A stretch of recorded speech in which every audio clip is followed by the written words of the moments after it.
문해무입니다. 지난주에 업로드했던 화분 그림입니다.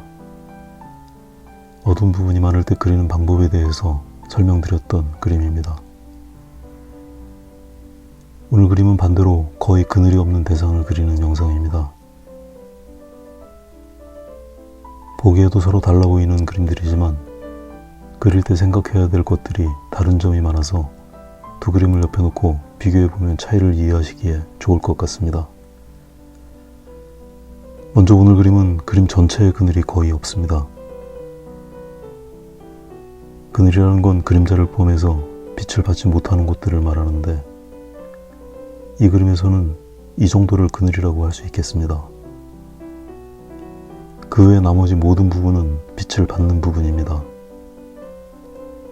그것도 아주 부드러운 빛을 받고 있는 상태입니다. 그와는 반대로 이 그림은 극히 작은 면적을 제외한 대부분이 그늘인 그림입니다. 이렇게 몇몇 곳을 제외한 나머지 모든 부분이 그늘에 들어가 있어서 아주 상반된 분위기를 연출합니다. 또 여기에는 아주 강한 햇살이 비쳐 들어와서 옆에 그림과는 사뭇 다른 느낌입니다. 이 두 개의 그림에서 특히 주목해야 될 부분은 상대적으로 넓은 배경 부분의 처리입니다. 밝은 부분이 많은 그림은 밝은 부분의 명도폭과 색상이 다양해야 하고 어두운 부분이 많은 그림은 어두운 부분에서의 명도와 색상이 풍부해야 합니다. 각각 넓은 부분을 차지하고 있는 것들이 제 역할을 해내지 못하면 예상보다 그림은 더 단조로워집니다. 어떤 빛의 조건에서 그림을 그리게 되는지에 따라서 무엇을 더 중요하게 생각할지에 대한 계획이 많이 달라질 수 있습니다. 오늘은 시작부터 너무 심각한 수업 시간처럼 되어버렸습니다. 안 그래도 목소리 때문에 졸립다는 분들 많으신데 졸고 계시는 거 아닌지 모르겠습니다.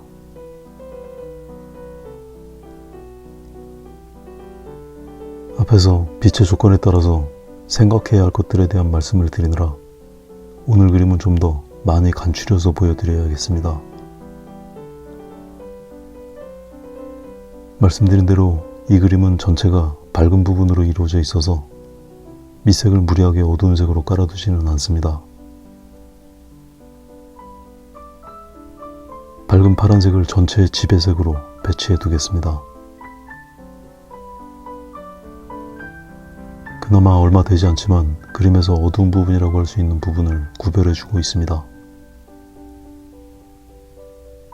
그 다음부터는 밝은 색을 유지한 상태에서 최대한 다양한 색조로 밑색을 진행합니다.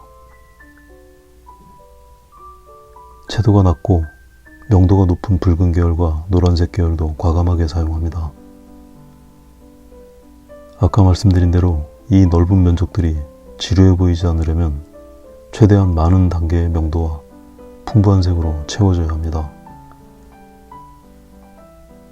노란색 꽃을 칠하다 보면 밑색과 섞이게 되고 아주 지저분해져서 그리다가 짜증이 느껴질 수도 있습니다. 많은 분들이 이렇게 색이 지저분하게 섞이는 것이 싫어서 밑색을 억지로 누르려고 애쓰시는 경우가 많은데 이렇게 밑색과 섞이는 걸 당연하게 받아들이실 필요가 있습니다.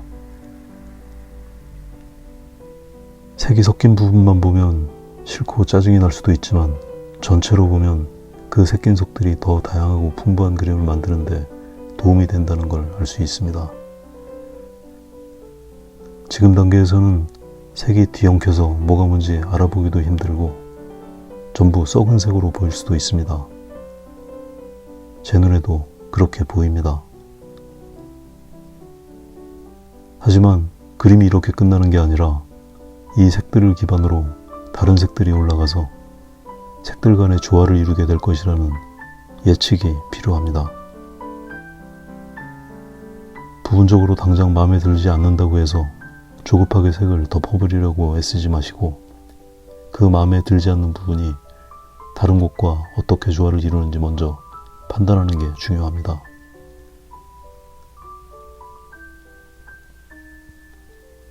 지금도 그렇지만 이 그림은 후반으로 갈수록 더 푸른 색이 지배색을 이루는 그림이 될 예정입니다. 흔히 붉은색을 따뜻한 색이라고 하고 푸른색을 차가운 색이라고 규정합니다. 하지만 이 그림은 푸른색을 지배색으로 사용하면서도 따뜻한 느낌을 가지고 있습니다. 물론 노란색도 그림의 일부분을 차지하고 있지만 그 비중이 지배색을 압도할 정도는 아닙니다.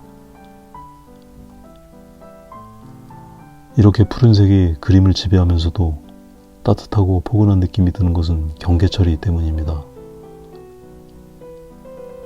사물과 사물의 경계와 사물과 배경의 경계가 날카롭게 잘리지 않고 넉넉하게 풀어져 있습니다. 심지어 꽃병과 배경 같은 경우는 경계가 어디인지 모를 만큼 허물어져 있습니다. 꽃들도 낱개의 형태가 명료하지 않을 정도로 뒤섞여 있는 것처럼 보이기도 합니다. 꽃줄기들도 시작과 끝이 어디인지 잘 보이지 않도록 흐릿하게 그려지고 있습니다. 이렇게 흐려진 경계들이 그림을 따뜻한 느낌으로 만들어줍니다. 흐려진 경계와 함께 색들 간의 층이 쌓이면 그림은 더 따뜻해지는 효과가 생깁니다. 반대로 붉은색과 노란색에 따뜻한 색으로 그림을 그리더라도 경계 처리를 날카롭게 잘라내면 그림은 얼마든지 차갑고 딱딱하게 느껴질 수 있습니다. 물론 따뜻한 느낌의 그림이 무조건 옳다는 이야기는 아닙니다. 개인의 취향에 따라서 차갑고 명료하고 세련된 그림을 선호하는 사람들도 많습니다. 이런 그림은 흐리멍텅해서 별로라고 생각하시는 분들도 계실 수 있습니다. 다만 그림을 그리는 사람은 자신이 만족하는 그림을 그리기 위해서 표현의 어떤 요소가 그림의 느낌을 다르게 만드는지 아는 것은 중요한 것 같습니다. 오늘은 여기까지 하겠습니다.